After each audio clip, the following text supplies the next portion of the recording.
Anne Bradstreet was the most prominent English poet of North America and also the first female writer of the colonies to be published. She was born March 20, 1612.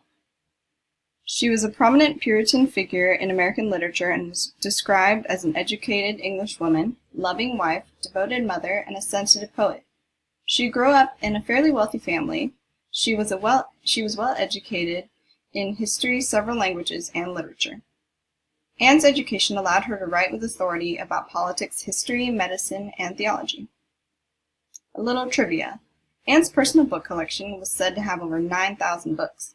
Many of them were destroyed when her home was burned down and inspired the poem Upon the Burning of Our House, July 10, 1666. In this poem, she rejected the anger and grief and looked to God as consolation. Anne was met with much criticism about her writings because it was not considered to be an acceptable role for women. Men's minds were considered stronger, and therefore they should be the ones reading and writing. Women were supposed to be housewives. These criticisms were augmented by Puritan ideologies that women were inferior to men. This criticism inspired much of Bradstreet's work, where she did not approve of the stereotype that women were inferior to men. Women were expected to spend all their time cooking, cleaning, caring for children, and attending to their husband's every need. Her poem, in honor of the high and mighty Princess Queen Elizabeth of happy memory, Bradstreet, questions this belief. And this is a photo of a Puritan woman doing the very time-consuming chore of weaving fabric.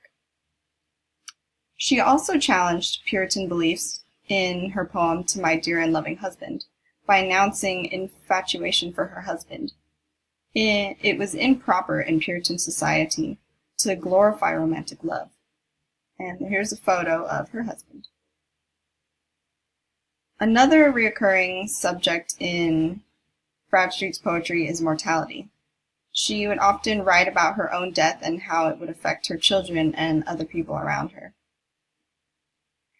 Anne Bradstreet died on September 16, 1672 in Andover, Massachusetts at the age of 60.